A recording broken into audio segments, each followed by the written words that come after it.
The morning mist clung to the Sweetwater River like a whispered secret, reluctant to let go of the night's embrace. Martha Hendricks had come down to fill her water buckets, the same ritual she'd performed every dawn for the past 15 years in Cedar Hollow. The wooden handle of her bucket creaked against her weathered palm as she descended the familiar path, her boots leaving shallow impressions in the damp earth. But this morning was different. Through the gauze of fog, she saw her, a figure hunched by the water's edge, dark hair cascading like spilled ink across shoulders that trembled with more than just the morning chill. Martha's breath caught in her throat. The woman was on her knees in the shallow water, arms wrapped tightly around herself, rocking slightly, as if trying to comfort a pain too deep for words. "Child," Martha called out, her voice barely rising above the gentle murmur of the current. "Child, are you hurt?"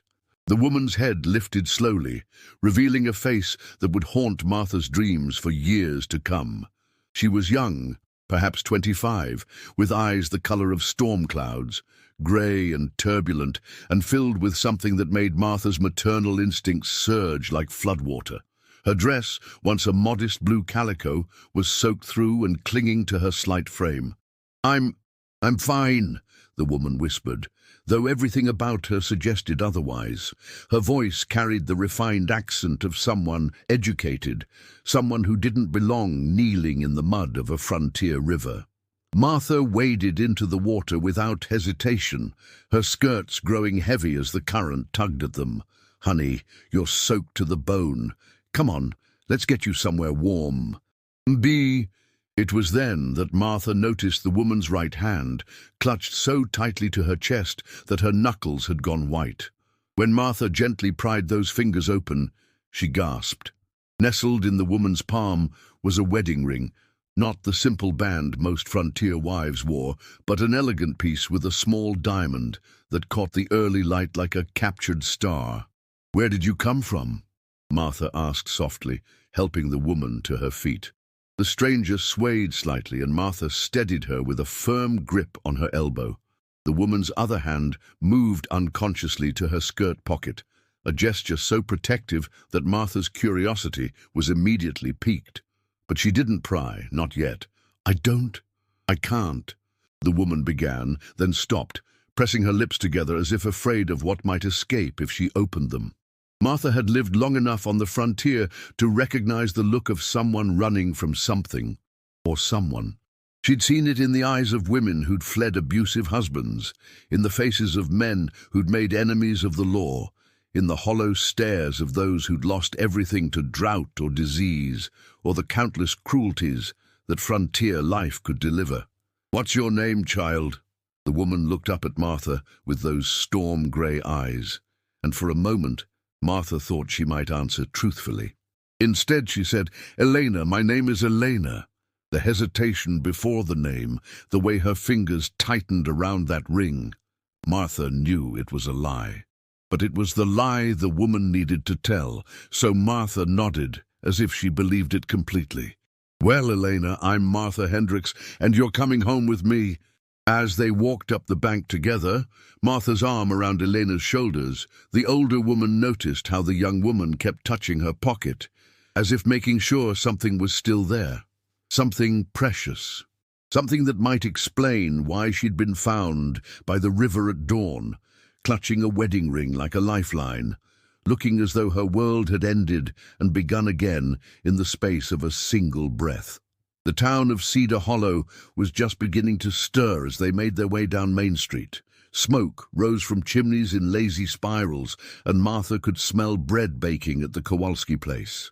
But she could also feel the eyes beginning to turn their way, the curtains twitching as the townspeople caught sight of the mysterious woman Martha was bringing home. By the time they reached Martha's modest house at the end of Cottonwood Lane, Eleanor was shivering violently. Martha settled her in the kitchen chair closest to the stove and immediately set about building up the fire. "Let me get you some dry clothes," Martha said, bustling toward her bedroom.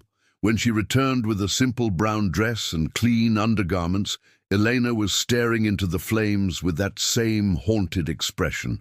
"Elena," Martha said gently, kneeling beside the chair. "Whatever brought you to that river this morning, whatever you're running from, you're safe here. Do you understand?" Elena's grey eyes filled with tears she refused to let fall. She nodded once, quickly, then looked down at the ring still clutched in her palm. "I know you probably have questions," Elena whispered. "I do," Martha admitted. "But they can wait. Right now you need to get warm and dry. Everything else will keep." As Elena rose to change clothes, Martha caught sight of something white protruding from the young woman's pocket. Paper, crumpled and worn soft from handling. Elena noticed Martha's glance and quickly pressed her hand over the pocket, a gesture so desperate and protective that Martha's heart ached for her. Whatever was written on that paper, whatever had driven this refined young woman to her knees in a frontier river, Martha knew it was the key to understanding the fear that lived behind those storm-grey eyes. But she also knew that some stories could only be told when the teller was ready, and Elena, if that was even her real name, was far from ready. Outside, Cedar Hollow was waking up to what would become one of the most talked-about mysteries in the town's brief history. But inside Martha's warm kitchen, a woman sat by the fire, still wearing a ring that didn't belong to her anymore, still carrying words that someone else had written, still holding secrets that might destroy her if she ever found the courage to speak them aloud. The morning mist was finally lifting from the Sweetwater River, but the mystery it had concealed was just beginning to unfold. 3 days had passed since Martha found Eleanor by the river, and Cedar Hollow was buzzing with speculation like a hive disturbed. The town was small enough that news traveled faster than gossip, and gossip traveled faster than wildfire. By sunset on that first day, every soul in Cedar Hollow knew about the mysterious woman who'd been found by the water, though the details grew more elaborate with each telling. Elena had barely left Martha's house, and when she did venture onto the front porch or into the small garden behind the kitchen, her fingers invariably found their way to that ring, now worn on the 4th finger of her right hand. Not her left. Never her left hand, Martha had noticed, as if wearing it there would be admitting to something she wasn't prepared to confess. "She's running from a husband, mark my words," declared Mrs. Temperance McGillicuddy over the bolt of blue fabric she was examining at Morrison's general store. "No woman carries a ring like that unless there's a man involved." "Could be she's widowed," suggested Doc Whitmore, who'd stopped by Martha's house the second day to check on Elena's health. "Grief does strange things to people. Makes them do things that don't make sense to the rest of us. But it was young Tommy Fletcher who came closest to the truth, though he didn't know it at the time. Tommy worked at the telegraph office and was one of the few people in Cedar Hollow who regularly interacted with the outside world. On the 4th morning after Elena's arrival, he approached Martha as she was hanging laundry behind her house. "Mrs. Hendricks," he said, removing his hat respectfully, "I don't mean to pry, but I've been wondering. Has your house guest said anything about where she came from? Only there's been some unusual telegraph traffic lately, messages coming in from Denver asking about missing persons." Martha's hand stilled on the wet sheet she was pinning to the line. "What kind of messages?" "Well," Tommy glanced around to make sure they weren't overheard. "There was one yesterday from a law office. Somebody named Harrison Blackwood is looking for his wife. Seems she disappeared from Denver about a week ago. Took nothing with her but the clothes on her back." The sheet slipped from Martha's suddenly nerveless fingers, landing in the dirt. Elena was inside the house, and Martha prayed she hadn't heard Tommy's words through the open kitchen window. "Tommy Fletcher," Martha said quietly, but with steel in her voice. "What exactly are you suggesting?" Tommy shifted uncomfortably under her gaze. Martha Hendricks had a reputation for being one of the kindest women in Cedar Hollow, but she also had a reputation for fierce loyalty to those she considered under her protection. "I'm not suggesting anything, ma'am. Just, if she is this Blackwood fellow's wife, he seems mighty anxious to find her. The messages say he's offering a substantial reward for information about her whereabouts." Martha bent to retrieve the sheet, shaking the dirt from it with more force than necessary. "And what makes you think my Elena has anything to do with this Harrison Blackwood?" "The description matches, Mrs. Hendricks. Young woman, dark hair, grey eyes, educated speech, and—" Tommy hesitated, then forged ahead. "The message mentioned she might be carrying a distinctive ring. An antique diamond ring that's been in the Blackwood family for generations." Martha's blood ran cold, but her expression remained carefully neutral. "I see. And what did you tell this Mr. Blackwood?" "Nothing, ma'am. Wasn't my place to tell him anything." "But Mrs. Hendricks, if she is his wife and if she's running from something, well, maybe she needs to know he's looking for her." That evening, Martha sat across from Eleanor at the kitchen table, watching the younger woman push food around her plate without eating much of it. Eleanor had been quiet all day, more so than usual, and Martha wondered if she'd somehow overheard Tommy's visit. "Elena," Martha said finally, setting down her fork, "is there anything you want to tell me? Anything at all?" Elena's hand moved instinctively to her pocket, the same pocket where Martha had glimpsed that crumpled piece of paper 3 days ago. She'd been carrying it with her constantly, Martha had noticed, transferring it from dress to dress when she changed clothes, always making sure it was close. There's nothing to tell," Elena said, but her voice was hollow, unconvincing even to herself. Martha reached across the table and gently covered Elena's free hand with her own. "Child, I've lived in this world for 57 years. I've seen women running from all manner of troubles, and I've learned that sometimes the things we run from have a way of catching up to us, whether we're ready or not." Elena's grey eyes filled with tears, but still she didn't speak. "Someone's looking for you," Martha said gently. "A man named Harrison Blackwood. Says you're his wife." The reaction was immediate and devastating. Eleanor went white as fresh snow, her hand flying to her throat as if she couldn't breathe. The ring on her right hand caught the lamplight, throwing tiny rainbows across the tablecloth. He's here?" Elena whispered. "No, child, not here. But he's sent telegrams. He's looking." Elena stood abruptly, her chair scraping against the wooden floor. She began pacing the small kitchen like a caged animal, one hand pressed to her pocket, the other twisted in her skirt. "I can't," she said, her voice breaking. "I can't go back. You don't understand, Mrs. Hendricks. You don't know what I—" She stopped suddenly, as if realizing she'd said too much. Martha rose and went to her, placing gentle hands on Eleanor's shoulders. "Then tell me. Help me understand." For a moment, Martha thought Eleanor might finally open up, might finally trust her with whatever terrible secret had driven her to that river. Elena's hand moved to her pocket, fingers closing around the paper hidden there. Instead, she stepped back, shaking her head. "I can't. I'm sorry, but I can't." She fled to the small bedroom Martha had given her, leaving the older woman standing alone in the kitchen, her heart breaking for a young woman who was clearly drowning in secrets and shame. Later that night, Martha heard Elena crying through the thin walls, quiet, desperate sobs that spoke of a pain too deep for comfort.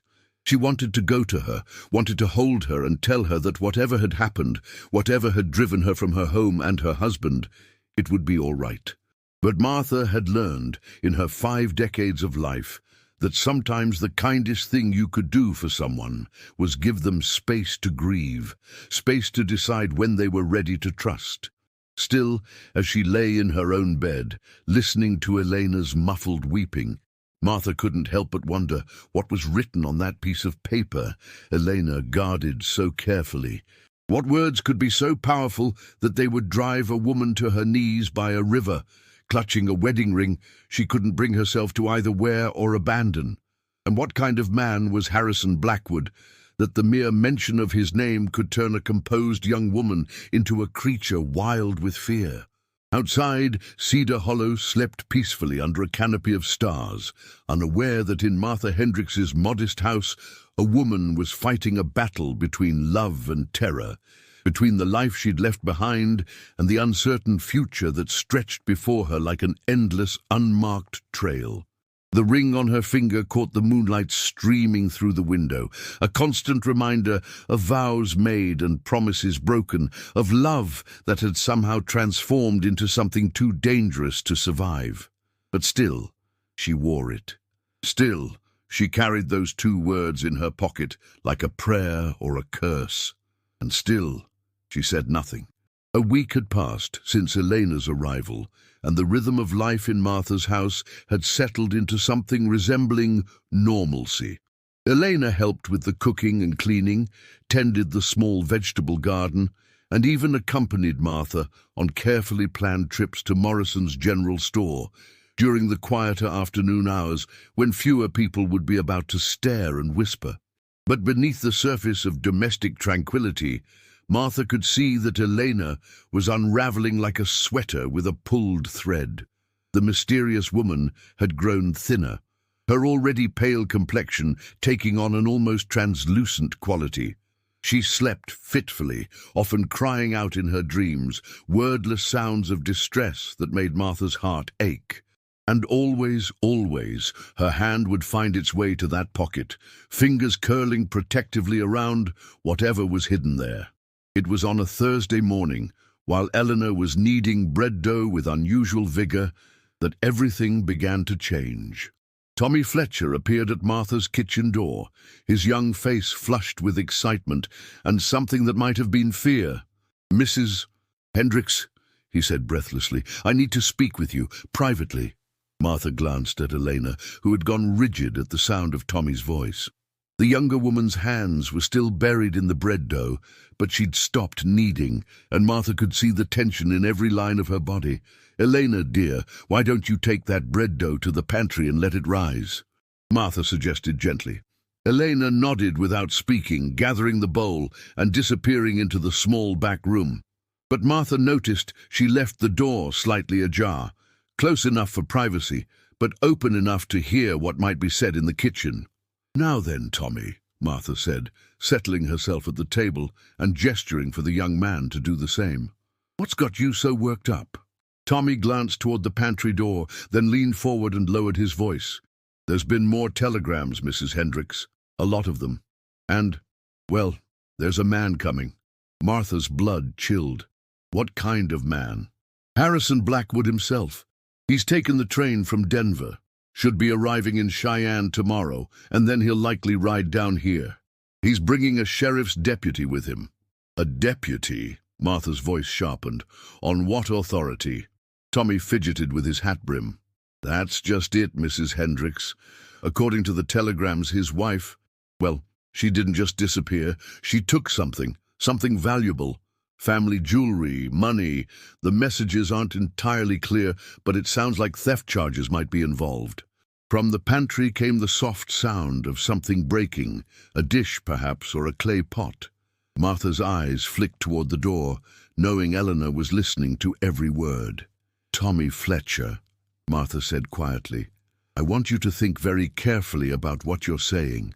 Are you telling me that you believe Elena, a woman who was found with nothing but the clothes on her back and a single ring, is a thief?" Tommy flushed red. "I'm not saying anything, Mrs. Hendricks. I'm just telling you what the telegrams say. Mr. Blackwood claims she stole several pieces of family jewelry and a considerable sum of money when she left Denver. He says she's not in her right mind, that she's been acting strangely for months, and he's worried she might hurt herself." Martha studied the young man's face carefully. "And what do you think, Tommy? Do you think Eleanor seems like a woman who's not in her right mind?" Tommy was quiet for a long moment, clearly struggling with himself. Finally he said, "She seems scared, Mrs. Hendricks. Real scared. And in my experience, people who steal from their own families aren't usually scared. They're desperate or angry or greedy. But scared, that's something different." It was then that Elena appeared in the doorway, her face pale but composed. In her hands, she carried a small cloth bundle, and Martha's heart sank as she realized what Elena had decided to do. "I heard," Elena said simply, "I heard what Mr. Fletcher said." She moved to the table and carefully unwrapped the bundle. Inside were 3 pieces of jewelry that made Tommy's eyes widen with shock.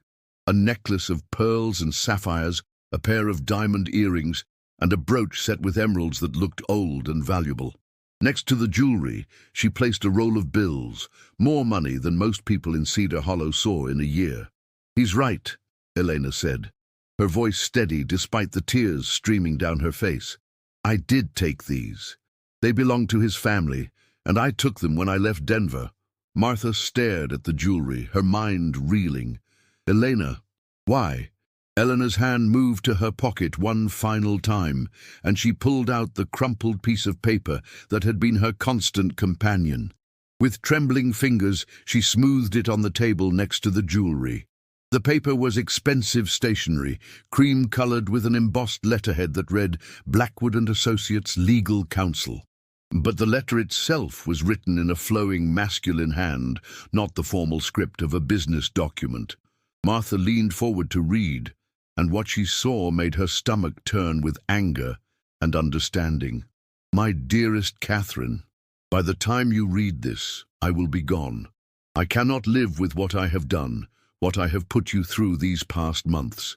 The bruises I gave you, the fear I saw in your eyes, the way you flinched when I reached for you. I have become a monster, and I cannot find my way back to the man you married. I know you will never forgive me for hitting you, for the times I came home drunk and angry and took my rage out on your gentle spirit. I know you will never trust me again, and I cannot blame you for that. You deserve so much better than what I have become. I am leaving Denver tonight. I am taking nothing that belongs to you, nothing that could connect you to the shame of what our marriage has become. The house, the bank accounts, everything, it is all yours now. Start over, my darling. Find someone who will love you the way you deserve to be loved. The family jewelry in the safe is yours by right. Take it, sell it, use it to build a new life far from here. You were never truly a Blackwood anyway. You were always too good for this family, too pure for the darkness that seems to follow our name. Forgive me, Catherine, not for my sake, but for your own. Do not let the bitterness of what I have done poison the beautiful heart that first made me love you." Your husband, Harrison. Martha's hands were shaking as she finished reading. She looked up at Elena, Catherine, and saw the truth written in those storm-grey eyes. "He left you," Martha whispered. Catherine nodded, fresh tears spilling down her cheeks. 3 weeks ago, I found this letter on his desk when I came home from visiting my sister. All his clothes were gone. His horse was gone. Everything. And the town started talking, started saying I must have driven him away, must have done something terrible to make him leave. So you took the jewelry and ran. I didn't know what else to do. I couldn't stay in Denver with everyone whispering, everyone looking at me like I was damaged goods. And I was afraid he might come back, might change his mind about leaving. Tommy cleared his throat awkwardly. "But ma'am, if he left you, why is he looking for you now? Why is he claiming you stole from him?" Catherine's face crumpled. "Because he didn't leave, Mr. Fletcher. Someone found his body in the mountains 2 days after I fled Denver. He killed himself. Shot himself with his service revolver from the war." The silence in Martha's kitchen was deafening. "The family thinks I drove him to it," Catherine continued, her voice barely above a whisper. "His brother, the one who's been sending the telegrams, he says I'm a murderess, says I stole the jewelry and killed Harrison for the insurance money, then made up the suicide story. The sheriff in Denver." And he started to believe them. Martha stood abruptly, her chair scraping against the floor.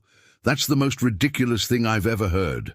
Child, you have his letter, written in his own hand. That's proof of his intentions." Catherine shook her head sadly. "They say I forged it, say I'm clever enough to copy his handwriting, desperate enough to create false evidence. And the jewelry, taking it does make me look guilty, doesn't it?" Martha looked at the young woman sitting at her table, surrounded by the evidence of her flight from a life that had become unbearable, and felt a fierce surge of protective anger. "Tommy Fletcher," she said firmly, "you ride back to that telegraph office and you send a message to Cheyenne. Tell them Harrison Blackwood can come to Cedar Hollow if he wants, but he'd better bring more than accusations and family grief. Tell him Catherine Blackwood is under my protection, and anyone who wants to take her from this house had better have the law on their side. Real law, not the bought and paid for kind that money can purchase. Tommy's eyes widened. Mrs. Hendricks, are you sure that's wise? If she really is wanted for murder, she's not a murderer, Tommy. She's a woman who was beaten by her husband, abandoned by her community, and blamed for a man's decision to take his own life. And if that's not injustice enough to make a person fight back, then I don't know what is. As Tommy left to send the telegram, Martha sat down beside Catherine and gently took her hands. "Why didn't you tell me?" she asked softly. Catherine looked down at the ring still on her right hand, the ring that had once symbolized love and promise, and now served as a reminder of pain and loss. "Because I was ashamed," she whispered. "Because I thought maybe I could have saved him. Maybe I could have been a better wife, could have helped him find his way back from whatever darkness was consuming him." Martha squeezed her hands tightly.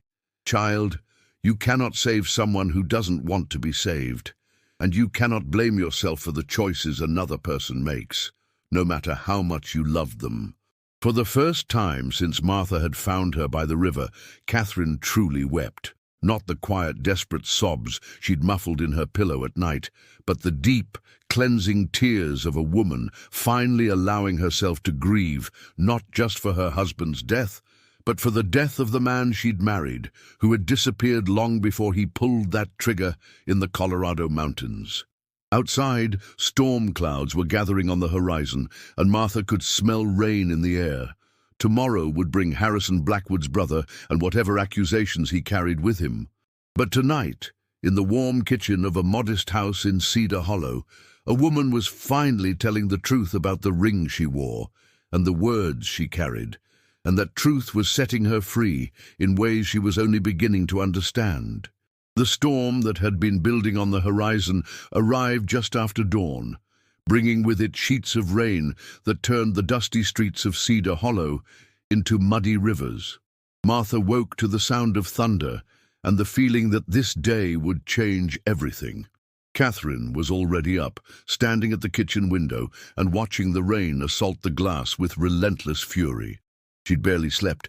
Martha had heard her pacing in her room most of the night, but she looked calmer than she had since arriving. There was something almost serene about her profile as she watched the storm, as if the violence of the weather matched some internal tempest that was finally beginning to settle. "They'll come today," Catherine said without turning from the window. "Rain or no rain, they'll come." Martha joined her at the window, noting how Catherine's hand rested on the windowsill, the ring catching what little light filtered through the storm clouds. "Are you ready?" Catherine was quiet for a long moment. Then she said, "I've been running for so long, I'd forgotten what it felt like to stand still, to face something instead of fleeing from it." They didn't have to wait long. Just after the noon meal, through the driving rain, they heard the sound of horses splashing through the muddy streets. Martha peered through the front window and counted 4 riders approaching the house, more than she'd expected. The man in the lead was tall and broad-shouldered, wearing an expensive coat that was already soaked through, despite the short ride from the livery stable. Even through the rain and distance, Martha could see the family resemblance to Catherine's description of Harrison. This had to be the brother, Edgar Blackwood. Behind him rode a man wearing a deputy's badge, an older gentleman Martha didn't recognize, and Tommy Fletcher, who looked as miserable as a wet cat and kept glancing nervously toward the house. 4 of them, Martha reported to Catherine, who had moved to stand beside the fireplace, her hands clasped tightly in front of her. "Edgar brought a lawyer," Catherine said quietly. "That would be the older gentleman. He never does anything without legal counsel." Martha straightened her shoulders and smoothed her skirts. "Well then, I suppose we'd better let them in before they drown on my front porch." She opened the door before they could knock, taking in the 4 drenched men with a cool, appraising look. Edgar Blackwood was handsome in the same way Harrison had been, Catherine had said, but where Harrison's face had held warmth and humor, before the darkness took him. Edgar's features were sharp and calculating. "Mrs. Hendricks, I presume," Edgar said, removing his hat and revealing dark hair slicked back with rain. "I'm Edgar Blackwood. I believe you have something that belongs to my family." "I have a guest," Martha replied evenly. "Whether she belongs to anyone is a matter of some debate. Please come in out of the rain." The four men filed into Martha's small front parlour, dripping water onto her best rug and filling the modest room with their presence. The deputy, a thin, nervous man named Carlyle, kept glancing around as if he expected Catherine to bolt for the back door at any moment. Edgar's eyes found Catherine immediately, and Martha saw his expression harden. "Catherine, you look well for a grieving widow." Catherine lifted her chin slightly, and Martha was proud to see that her voice was steady when she replied, "Hello, Edgar. I'm sorry for your loss." "My loss?" Edgar's voice rose incredulously. "My loss? You killed my brother, you thieving little—" "That's enough," Martha interrupted firmly. "Mr. Blackwood, you're in my home, and you'll keep a civil tongue, or you'll find yourself back out in that rain." The lawyer, a distinguished man with silver hair and kind eyes, stepped forward. "Perhaps we could all sit down and discuss this matter calmly. I'm James Morrison, Mrs. Blackwood's attorney." Martha's eyebrows rose. "Catherine's attorney."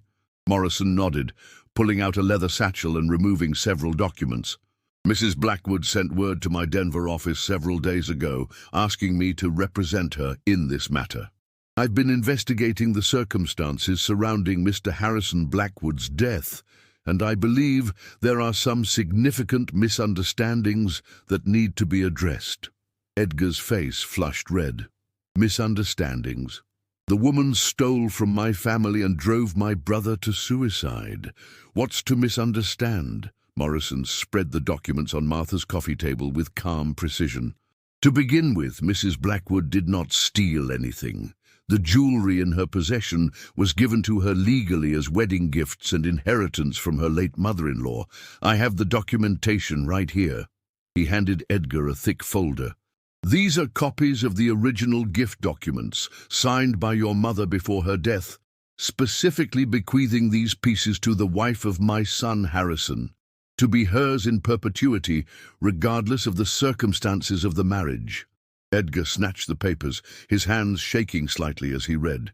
Martha could see the moment when he realized the legal implications of what he was seeing. "Furthermore," Morrison continued, "I've had handwriting experts examine the suicide note left by Mr. Harrison Blackwood. It is unquestionably authentic, written in his hand, and it specifically instructs Mrs. Blackwood to take these very pieces of jewelry to start a new life." The deputy shifted uncomfortably. "Well, that may be, but there's still the matter of the insurance money. The policy was for a substantial sum, and if she drove him to—" "She didn't." The voice came from Tommy Fletcher, who had been standing quietly near the door. All eyes turned to him as he stepped forward, his young face determined despite his obvious nervousness. "Tommy," Martha prompted gently, I did some investigating of my own," Tommy said, pulling a small notebook from his jacket pocket. "I sent telegrams to some friends in Denver, asked them to look into things. Mrs. Blackwood, your husband, he'd been drinking heavily for months before his death, lost his job at the law firm, was in debt to several gambling establishments. People saw him talking about ending it all weeks before you left town." Edgar's face went white. "That's impossible. Harrison was successful. He was drowning," Catherine said quietly, speaking for the first time since Edgar's arrival. "In debt, in drink, in shame over what he'd become. I tried to help him, Edgar. I tried for 3 years to pull him back from the edge. But he was determined to destroy himself, and he was taking me down with him." She moved to Martha's side table and picked up Harrison's letter, holding it out to Edgar. "Read it. Really read it this time, not just the parts that support what you want to believe." Edgar took the letter with reluctant hands, and Martha watched his face change as he read his brother's words. The anger didn't disappear entirely, but it was joined by something else.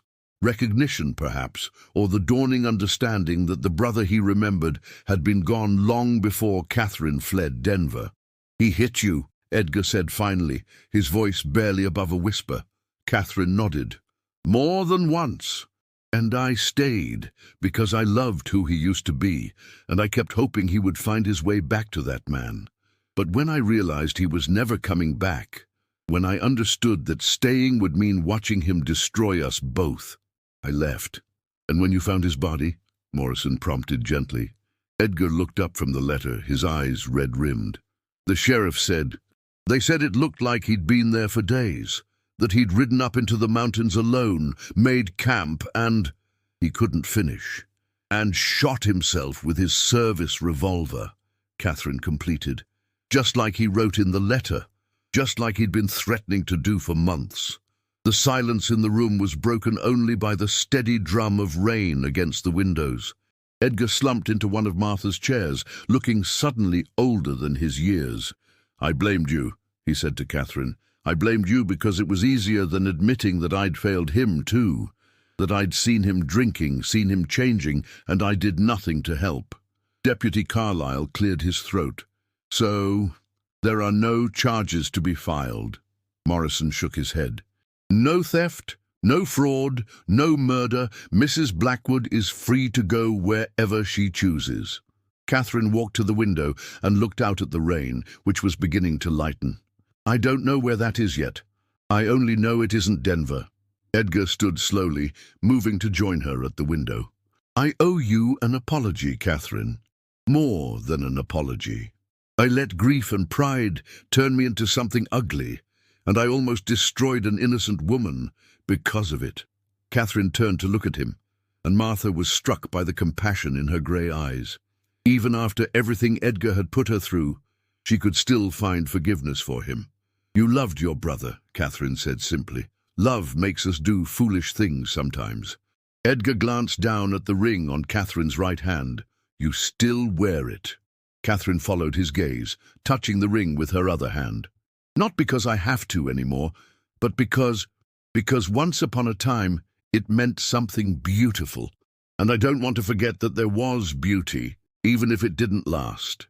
As the men prepared to leave, Edgar turned back to Catherine one final time. "The insurance money, it's rightfully yours. Harrison made you the beneficiary, and his debts don't change that." Catherine shook her head. "I don't want it, Edgar. Use it to pay his debts, donate it to charity, do whatever you think Harrison would have wanted. I have enough to start over, and that's all I need." After the men left, Martha and Catherine sat in the quiet kitchen, listening to the rain finally beginning to ease. The storm was passing, leaving the air clean and fresh with promise. "What will you do now?" Martha asked. Catherine was quiet for a long moment, turning the ring on her finger. I think I'd like to stay in Cedar Hollow for a while, if you'll have me. Maybe help you with the house, maybe find work in town. I'm not ready to go back to being Catherine Blackwood yet, but I'm not Elena anymore either." Martha smiled, reaching over to squeeze Catherine's hand. "I'd like that very much. And Catherine, you'll always have a home here for as long as you need one." That evening, as the last of the storm clouds cleared and the first stars appeared in the washed-clean sky, Catherine walked down to the Sweetwater River. The water was running higher and clearer after the rain, flowing swiftly toward whatever lay downstream. She stood on the bank where Martha had found her that morning that seemed like a lifetime ago, and slowly removed the ring from her finger. For a moment, she held it up to catch the starlight, remembering the young woman who had accepted it with such hope and joy. Then gently, she kissed the ring and placed it on a flat stone by the water's edge, not thrown away in anger, but carefully positioned where someone else might find it someday. Perhaps someone who still believed in love, who still had hope that beautiful things could last. She pulled the letter from her pocket one final time, read those two words that had haunted her, "Forgive me," and then let the paper drift into the current, where it was quickly carried away by the flowing water. Walking back toward the warm lights of Martha's kitchen, Catherine felt something she hadn't experienced in years, the possibility of peace. She was no longer the woman who had knelt by this river in despair, and she was no longer the terrified wife who had fled Denver in shame. She was simply Catherine, and for the first time in longer than she could remember, that felt like enough. Behind her, the Sweetwater River continued its eternal journey, carrying away the last remnants of old pain and making room for whatever new stories might be written on its banks in the days to come.